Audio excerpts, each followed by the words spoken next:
Okay, so welcome everybody to the Henry Schapper Fellow Lecture for 2024. I'm just going to say a few words about Henry and then I'll introduce Scott Swinton, who's our speaker today. So Henry Schapper established agricultural economics, as it was then, at UWA in 1952 and really made quite a mark on Western Australian agriculture. He was a very influential, inspiring but quite controversial figure in his day. He actually lectured me when I was an undergraduate student here, and inspiring and scary pretty well sums him up.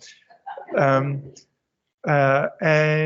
we, after Henry passed away, we decided that we would honour his contribution to our department by setting up this annual fellowship. And we've had an amazing array of domestic and international speakers come and be the Henry Schapper Fellow in our department at UWA over the years. We usually encourage them to make several sort of contributions. So Scott, for example, this year is giving this lecture. He's also giving a seminar on risk on Friday, and he's also doing some workshops with our early career staff and postgraduate students on Wednesday and Thursday. So we're working him hard, and the people in our department are getting a lot out of this visit. So let me introduce Scott. Scott Swinton. I first heard of Scott Swinton when he submitted a comment on one of my very first published papers, which was out of my PhD. So we had a bit of a to and fro in a journal back in 1991. But then I met Scott at a conference and we got on well, and we really realised how much we had in common.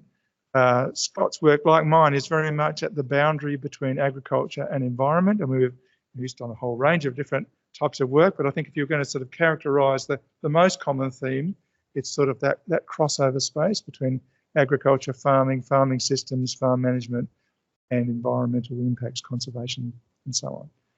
And that's very much, so Scott it has just finished a term being the chair of the Department of Agricultural Economics at Michigan State University.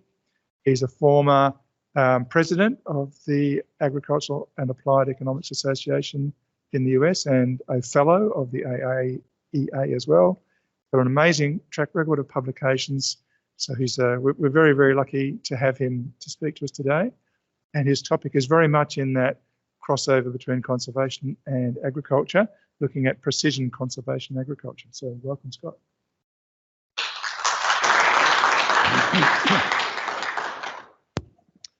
Well, thanks so much, David, and it's a real honor to be here. It's also, speaking of crossover, to be here as a Henry Schapper Fellow, I find that especially interesting because he had a history both in farm management and economics, and when I joined the faculty at Michigan State, I found myself struggling more with this question of management versus economics. How do they fit together? Our undergraduates were mostly studying business management in agribusiness, food industry, environmental management. And our graduate students were doing agricultural economics, environmental economics. And it was a colleague who was hired at the same time as me who helped, take the scales from my eyes and said, well, business managers are trying to make their business different and better than other businesses, and economists are trying to look for commonalities across businesses. And I think one of the challenges for us as good applied and as agricultural economists is to balance those two things and kind of think about, how does a real manager operate, and what are the particularities of those managers, while at the same time looking for commonalities and in order to inform policy and markets and so forth. So I want to talk with you today about a topic that I'm excited about. I've been working for over 25 years on precision agriculture and the application of information technologies and variable rate controllers and so forth to farming. But it's only recently that I've begun to think about precision ag more in the context of environmental management rather than simply, cost reduction and yield optimization and so forth. So I want to share with you some results of current research with a doctoral candidate in my department named So-Woo Lee. So let's see. But first,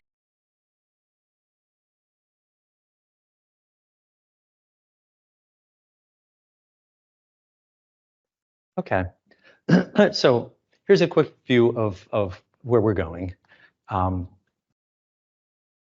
The idea here is about setting aside land that has been in crop agriculture for conservation purposes and choosing to do that in particular places that are especially well suited for it within fields. So we're going to look at obviously this is a cost benefit question. In this research, we're going to look at the cost side, the opportunity cost, using data from 35 fields, and then take a look at what are the policy options when there are public benefits but private costs. So to frame what I'm talking about, this idea of conservation areas on farmland. The term conservation is an interesting example of a word whose meaning has evolved over time, and perhaps differently in the United States than the sense that it has here in Australia. Conservation 100 years ago meant soil conservation. It meant keeping soil from eroding away. And in the last 50 years or so, it's taken on additional connotations of conserving the suite of ecosystem services that may come from natural areas. So this then includes not just protecting the soil, not just preventing it from eroding, keeping it in place, but maintaining a certain level of biodiversity. And from that biodiversity, there may be services that are privately beneficial, such as pollination services to agricultural crops, or natural biocontrollers that control agricultural pests. So those are in the kind of biodiversity world, services from growing things. And then there are biophysical benefits, such as moisture retention through the roots and added organic matter of these conservation areas, and reduce nutrient runoff. So this is when you put a piece of land inside of a field into conservation use. So on the upper right there, you see what's referred to as a prairie strip. There's a group of researchers in Iowa in the United States that have had this very successful project of planting native prairie in strips. This sort of builds on the idea of strips that were put in as buffer to reduce soil, erosion, but now that are augmented with forbs and grasses and so forth. So they have these benefits. They can, of course, have costs. They can harbor weeds and pests. They're costly to implement. Getting good native seed quality is not easy. And there's the opportunity cost of foregone yield. So here I want to talk about the cost side. In terms of when we think about conservation, one big question is, well, where do you put it? In the United States and in Europe, there have been areas that have been set aside where a whole field was set aside. The United States has a program called the Conservation Reserve Program, under which farmers can bid to be the low-cost provider of ecosystem services from land that is taken out of agricultural production for a period of 10 to 15 years.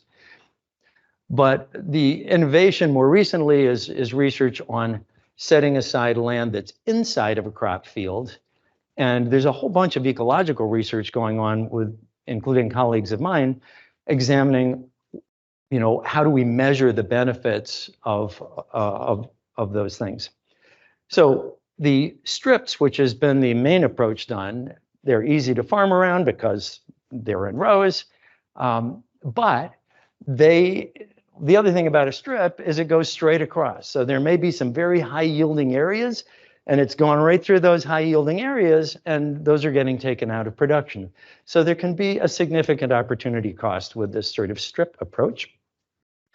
The idea of precision conservation is to use yield monitoring, yield mapping, use that information and identify consistently low yielding areas of a field, which will have lower opportunity costs of taking those areas out of production.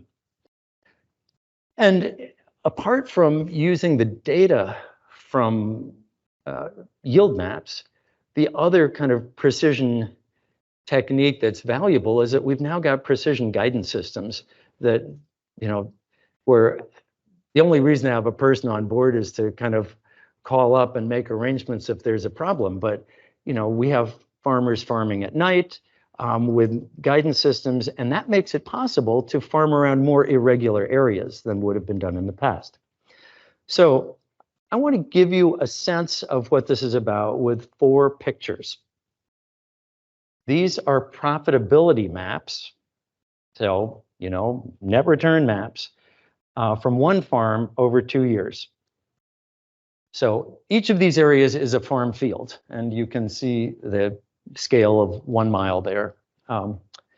And these fields are in a corn, soybean, wheat rotation, so 1 crop per year. And the blue area are areas that had positive profit. So you can see some correlation between crop and profit. But I think you can see the big message here is there's a lot of areas that didn't have positive profit in 2021. The next year was a more profitable year, partly because of prices, because we're not controlling prices here. But across the 2 years, there are some areas, the red years had negative profit in both years, so negative net returns. And so the farmer of this field was actually invited with data from 10 years worth of yield maps and a more formal system for identifying recommended areas to be taken out of production, but areas that had fairly stable low yields. They were then proposed to take some of these areas out of production as and for planting of native species there. So, so these green areas around the edges are ones that were not only proposed but also adopted by this farmer. So the areas proposed were larger, but the farmer, for kind of obvious reasons, chose to set aside areas that were blockier or easily in strips. So to give you a little bit more on the yield map approach here, at the top right there, you see an example of a yield map that has where the darker areas are higher yield, and down below it in yellow, you see the consistently low yield area that was identified for this farmer as being a recommended area. In fact, this is one of the fields that you saw on the slides before. So these areas are stable, low yield areas. And there are, I'll talk at the end about potential environmental benefits and measurement of those, but my focus today is going to be on the performance of taking these areas, converting these areas to precision conservation. So our research questions are focused on full cost accounting. So one piece of this is, how does taking land out of production and putting it into native species affect crop yield in the remaining part of the field that is in crop production? A second question is, what's the cost of converting the part that was that's taken out of crop production and put into conservation use? And so that's the foregone cost of yield lost within that crop area, as well as the establishment cost of planting these native species, and a cost that needs to be accounted for, but we actually omit in this analysis, is the maintenance cost, because as I was telling Dave, this is a part of the world where woody plants shrubs and trees will grow up if they're not controlled. So there need to be periodic burns or some other way to keep them in forbs and grasses. And then the final question is, if we find that the opportunity costs are high so that farmers would not have a reason to do this voluntarily, what policy tools could be used if there were a public policy argument for precision conservation? So we expect, so we want to look at the impact of the conservation area in part on yields in the rest of the field, and so the hypothesis here is that that's going to depend on two factors. One factor, to me a little bit obvious, is the distance from the edge of that field, from the edge of the conservation area. Because fields vary in quality on what's my word here, kind of smooth, I wanted to say linear, but that's a continuous basis.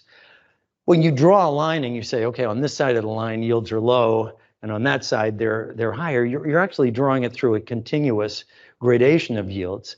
So the areas that we take out of production because they were low yielding are by definition next to areas that are still being cropped that are going to be lower yielding than the rest of the field, because there's a flow there.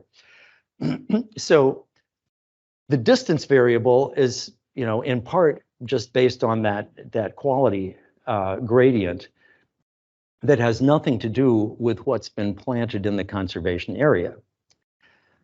The age variable is built on the idea that if the conservation area is providing ecosystem services, and I mentioned habitat for pollinators and natural biocontrollers, then that habitat needs to mature and reach a point where it can host those populations.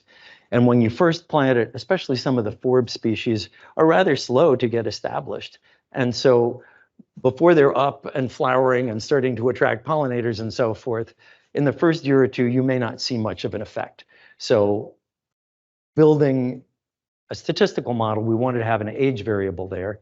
And then there's also this hypothesis that age and distance might interact.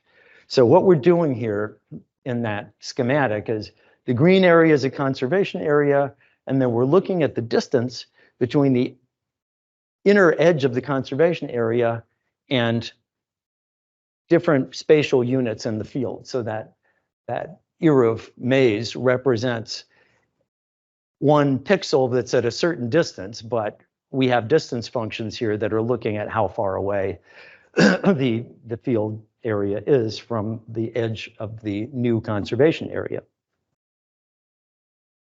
So Wu does these nice visuals. I'm big on visuals, as those of you who, when we do the mentoring stuff, you're going to hear more from me on visuals, and I really admire people who are good at them. So this is just what I said in visual terms, that at first, when the conservation area is young, we don't expect much of an age effect on the rest of the field. So we expect yield to be increasing as you get farther away from the conservation area. As the conservation area matures, we would expect that distance effect to be mitigated by growing services from the conservation area.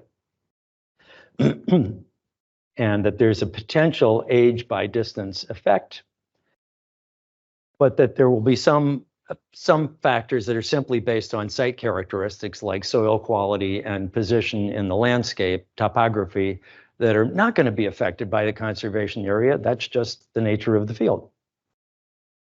So we do this with spatial econometrics. We estimate a yield function where yield is a function of many of the kinds of variables you would normally want to include, soil quality, slope. We've got a topographical wetness index, which is a measure of how much area there is upslope from any particular pixel, which is a measure of the amount of moisture that could accumulate there when there's rain. And then in addition, we have these distance and age variables that I just described to you. So we estimate yield at each point as a function, at each point in the field as a function of these variables. And we also want to predict a counterfactual of what yields would have been if there was no conservation area. And so those are based on predictions from this function. So in order to calculate those opportunity costs, there are two parts of it. There's the first part is the opportunity cost from the land that's inside the conservation area. So the cost of that is the counterfactual foregone yield from what would have been in that area,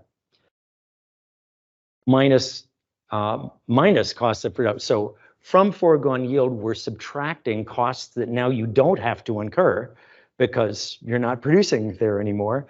But we're adding in the establishment cost, the depreciated establishment cost on an annual basis. So that's the area inside the conservation, that's the cost inside the conservation area. Outside the conservation area, we're just looking at the difference between the yield that there is estimated there would have been without the conservation area and the yield with the conservation area. So this is where Michigan lies in North America.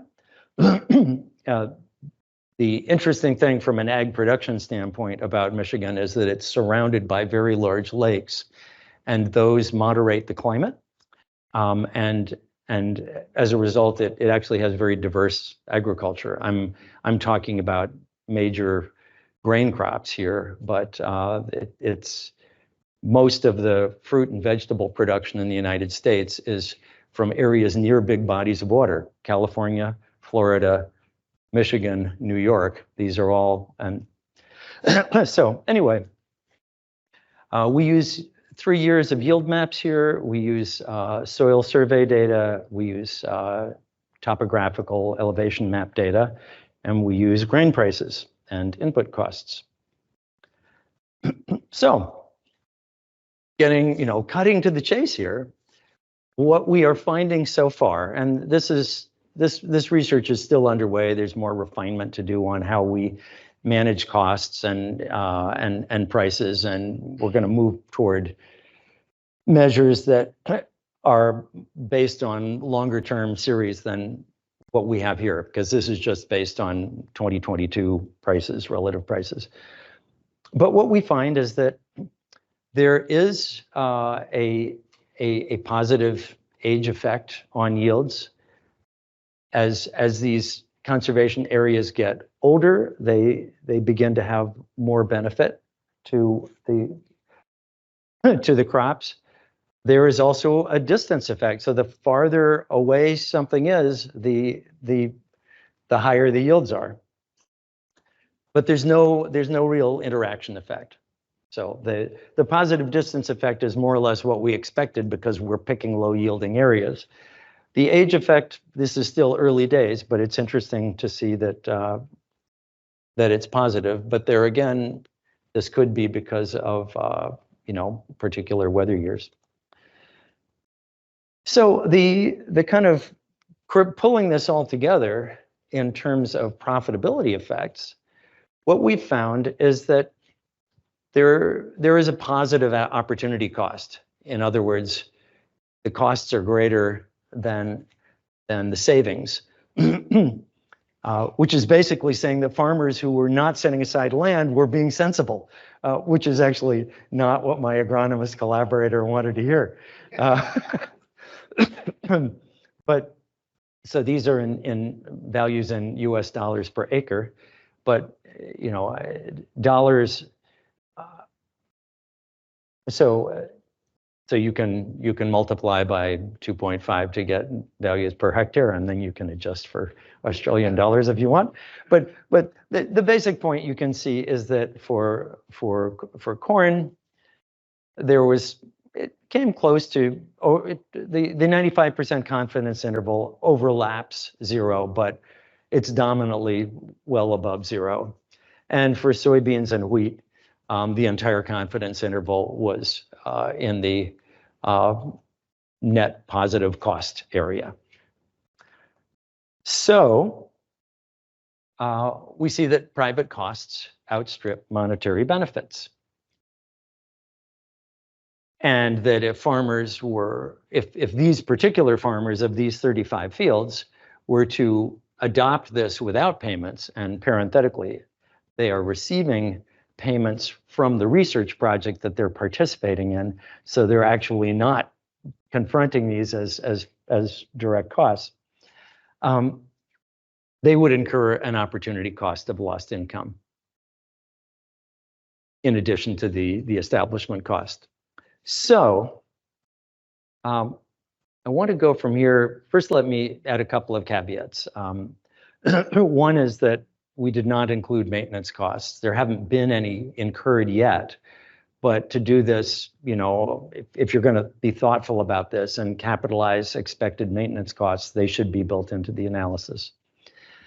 And the other caveat is that we haven't really had enough time for the conservation areas, for the species there to reach maturity and to begin to provide the kind of habitat services that are hypothesized, and that some of my ecologist colleagues are measuring on other fields that have matured more than these 35 fields. But those things notwithstanding, there's reason to believe that farmers would not go, at least farmers like the ones here, would not go rushing into this.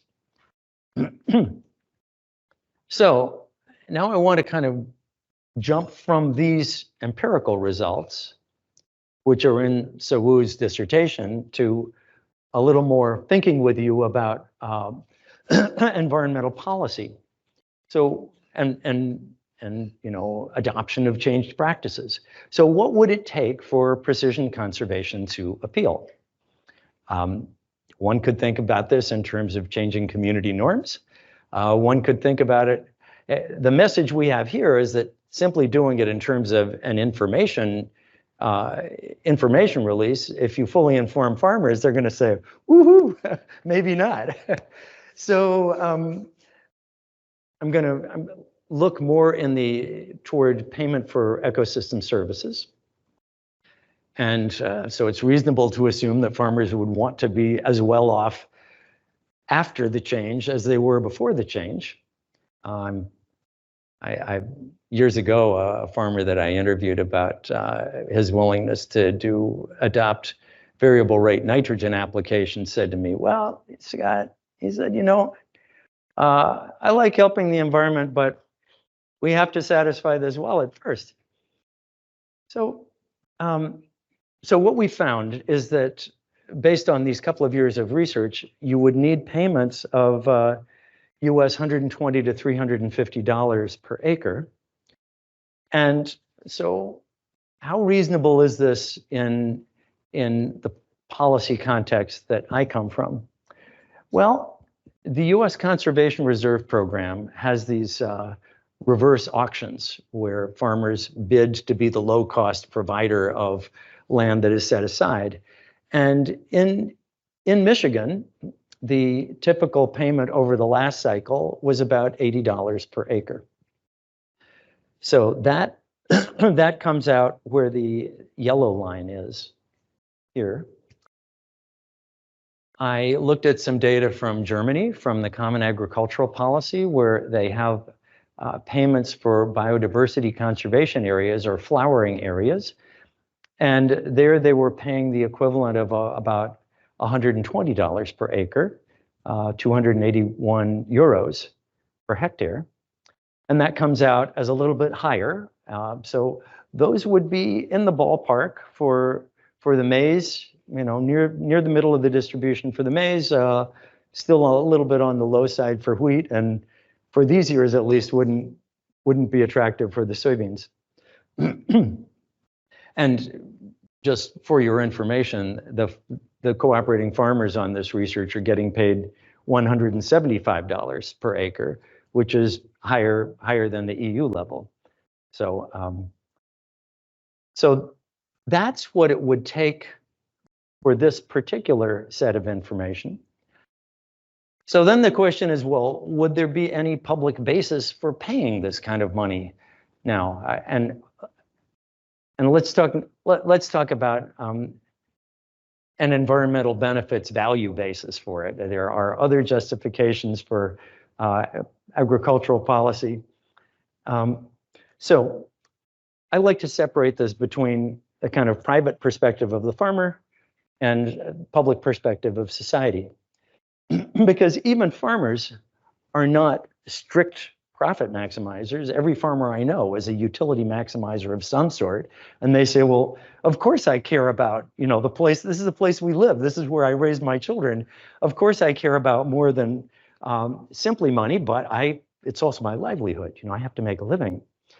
So the information we have here that shows that on a kind of partial budget basis, the net costs are greater than the net benefits. One could build into this, from a private perspective, some non-monetary benefits. So previous work that we've done shows that these matter to farmers.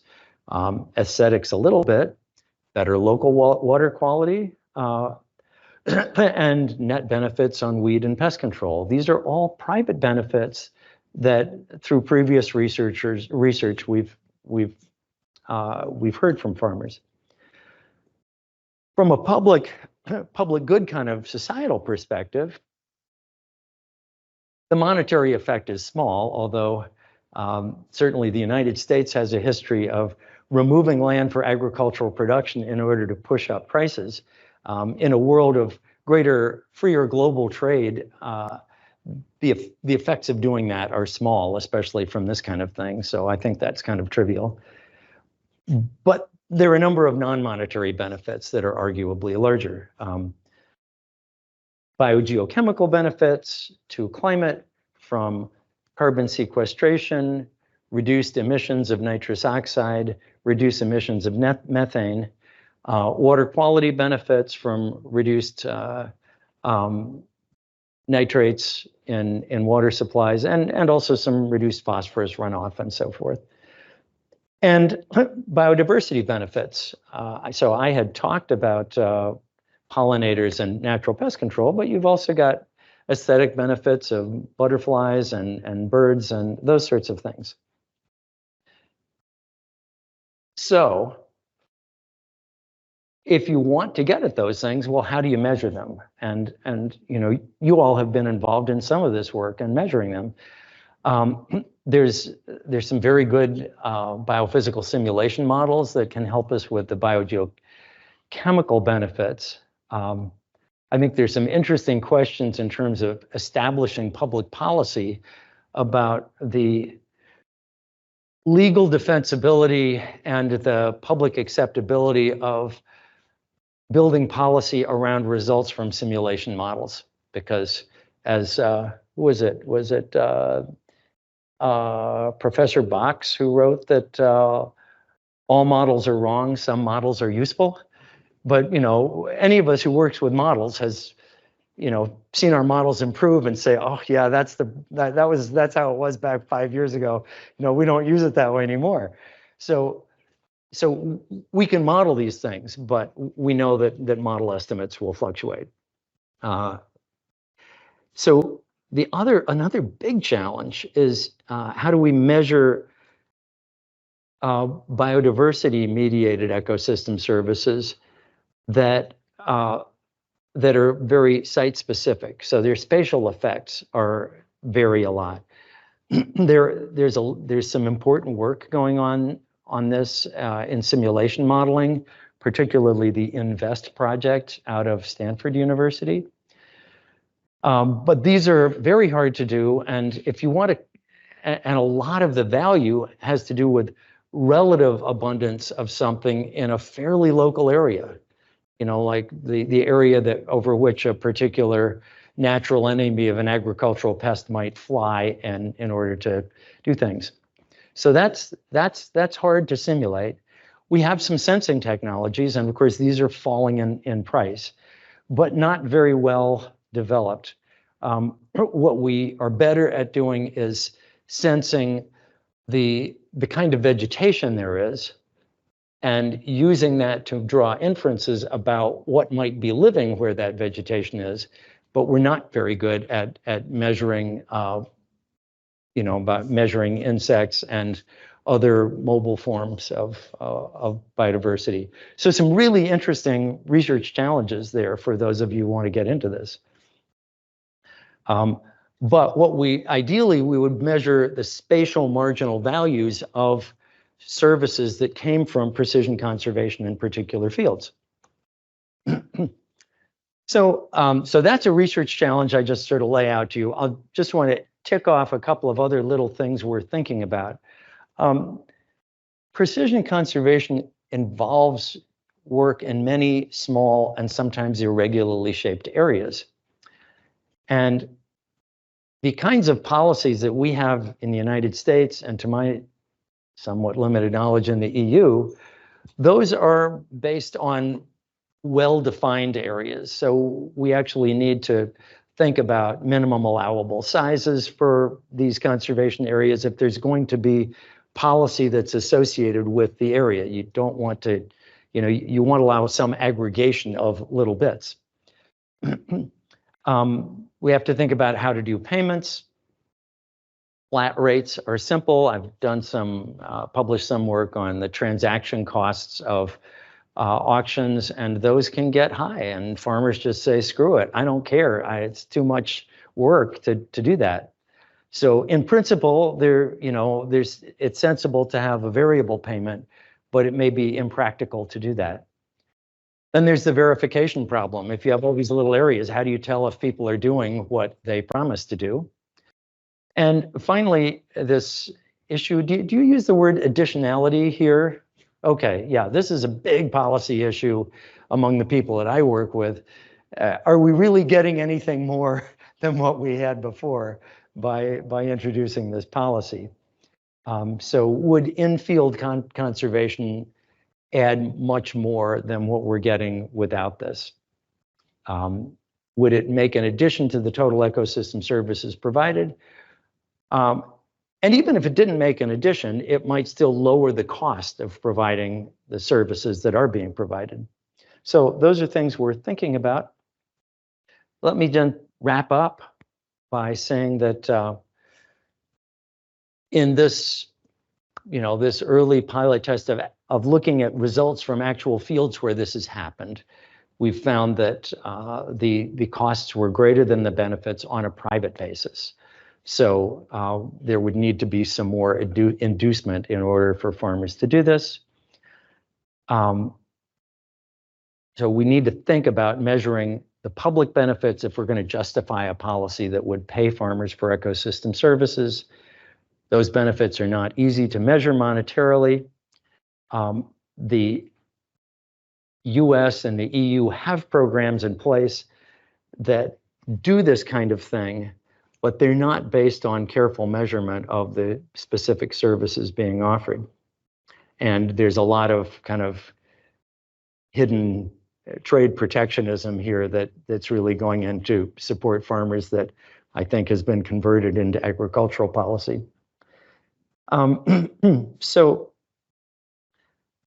things that could change this, somewhat negative take on precision conservation are getting a better handle on measurement and valuation of environmental benefits.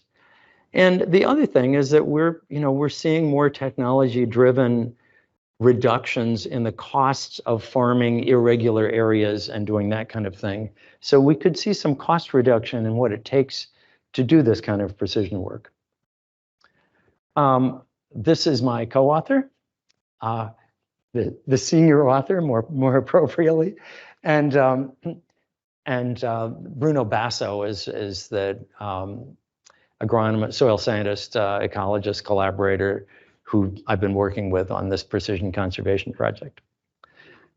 So, be happy to take any questions or discussion. So thanks, that was a fascinating talk. I really enjoyed it. The analysis of opportunity costs, for me, that's an ex post analysis because you're looking back through the last few years. I would have thought one aspect of opportunity cost that maybe the analysis is overlooking is the option value, whereby by giving up low yielding or low profitability land, you're giving up access to future R&D technologies that would have enhanced the profitability or the yields on that low performing land.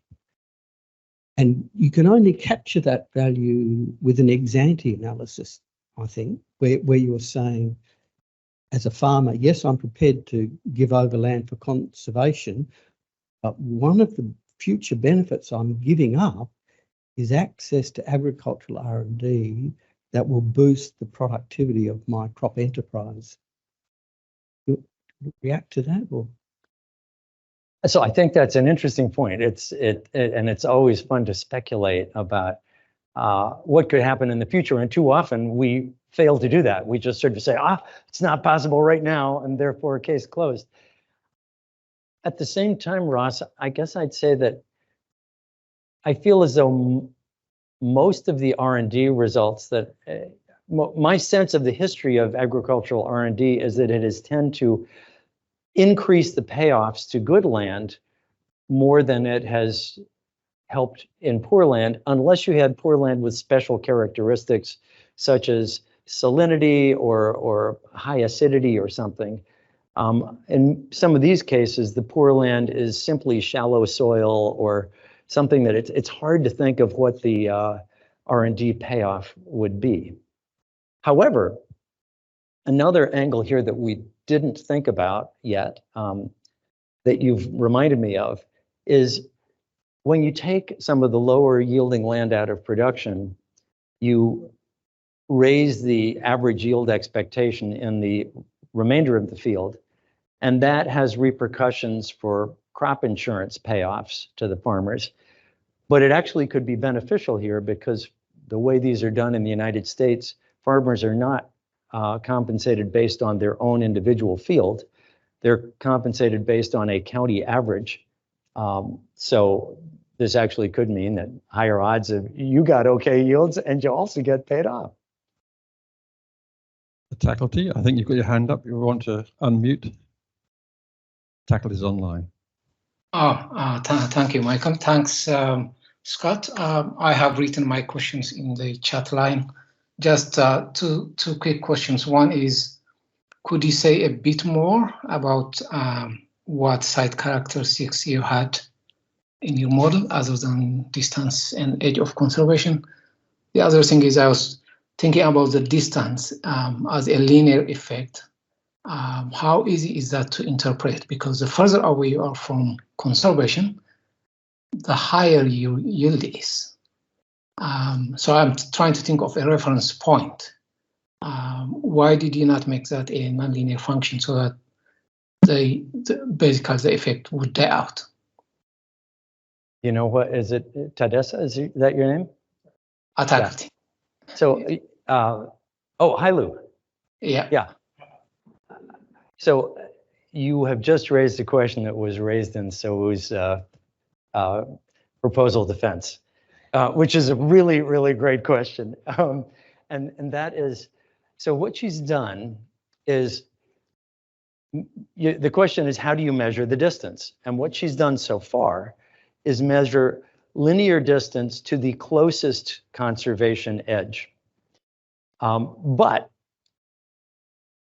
one has to think about this not only relative to the closest conservation edge, but also to the edge of the field. So some sides of the field don't have a conservation edge on them. So that's a potential problem. The direction that she's headed on this is, instead of having the linear measure right now, moving to a spatial, a sort of inverse distance weighted measure for each point that integrates several different factors rather than a linear measure to one edge. So you're spot on in catching, and indeed one of the things that she had been thinking about was, well, you know, what about cases when you're a certain distance from one edge, and that's the nearest edge, but you're not terribly far from another edge. How do you capture that? So we're moving to a more spatially integrating approach to managing that.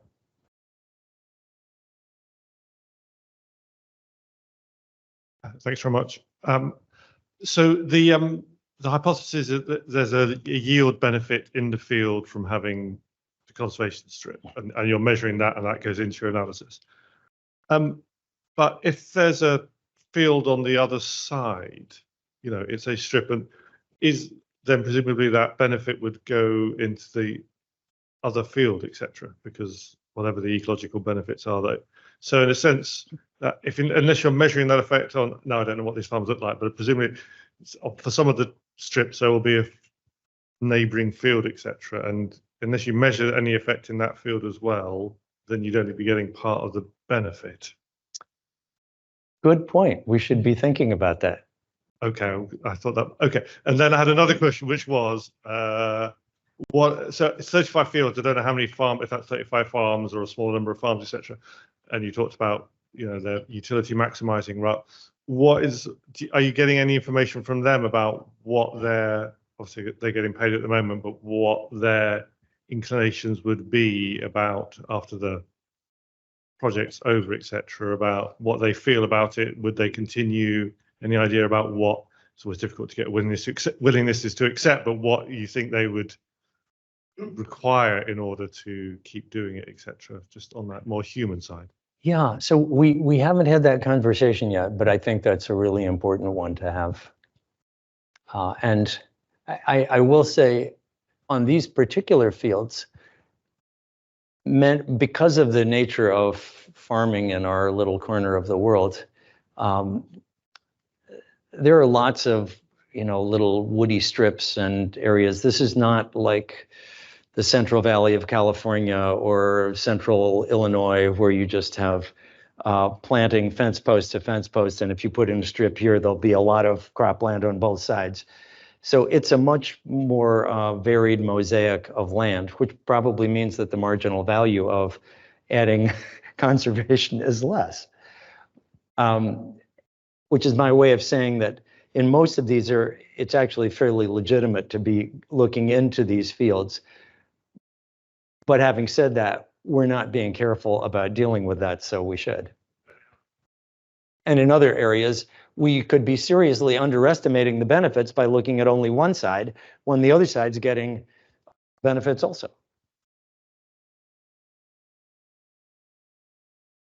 When you were talking about the calculations for the yields or the yield profits, and you were comparing the implementation cost to the production cost.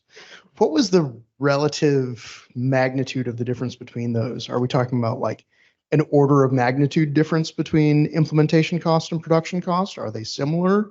What are we looking at as far as those differences? The implementation costs are less than 20% of the foregoing yield costs. Okay.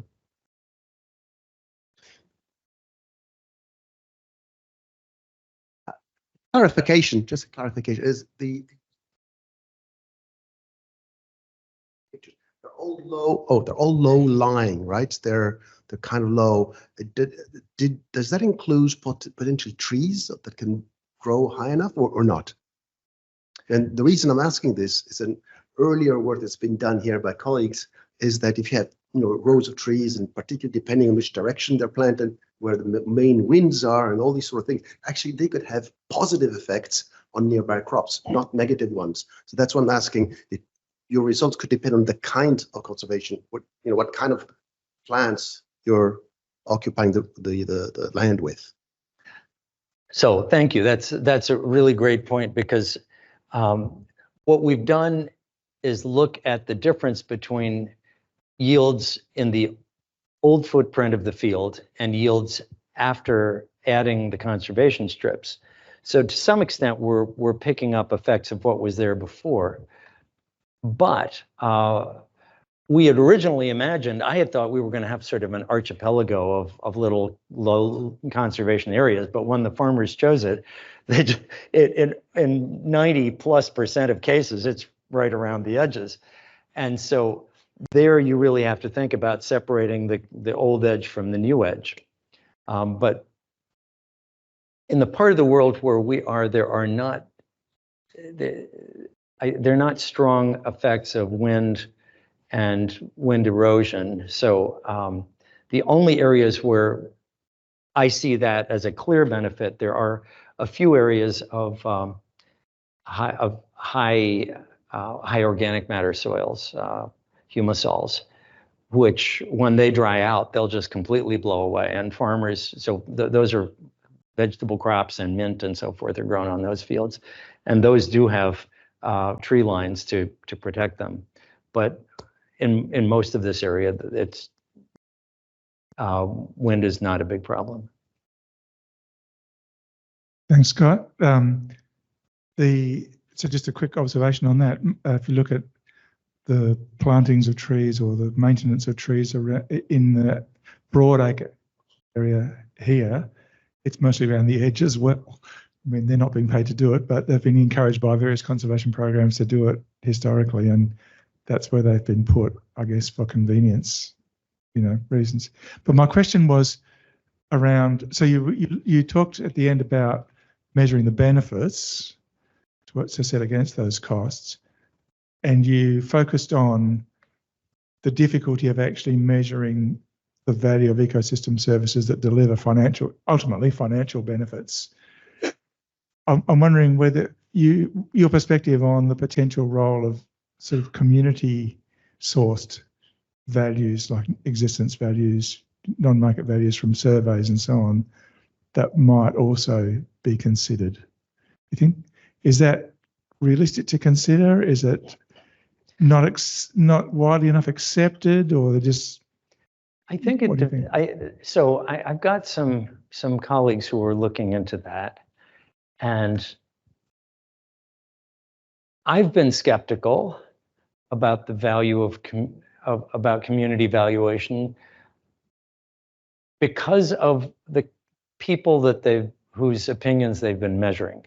I guess the question to me is a little bit of, who do you count in the community? Do you count everyone equally? Do you count the people, the producers?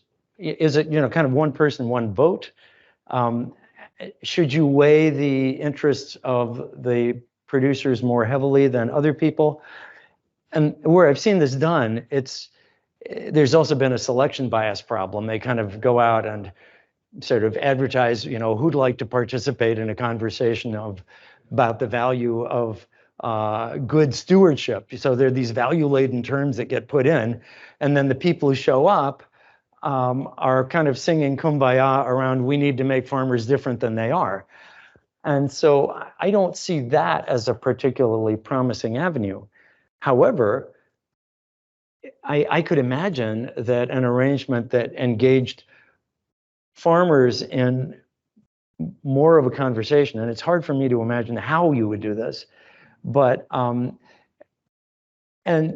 that it might be possible, but I'd like to. So if you have ideas about how to do this well, I'm all ears. Okay, thanks for that, Scott. I just wondered about the project moving forward, because you have these fields with all of this potential data about how the benefits are going to evolve over time. And you looked mostly from the farmer private cost, opportunity cost perspective. And then you mentioned, like what Dave was talking about, the other value, measuring some of the other values.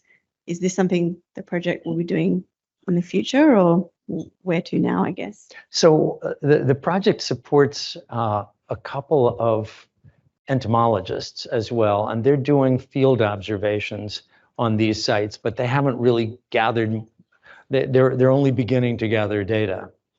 So as so often happens, I think there's a higher risk that the project ends before it's possible to really pull together the strands of the different kinds of data collection that are going on. But I was hoping that the entomological work would be more advanced, because I'm actually keen to incorporate some of the benefits here, and was a little disappointed that what we were really in a position to do was measure only the cost side. But so it's our intent, but I'm getting worried at the rate of progress.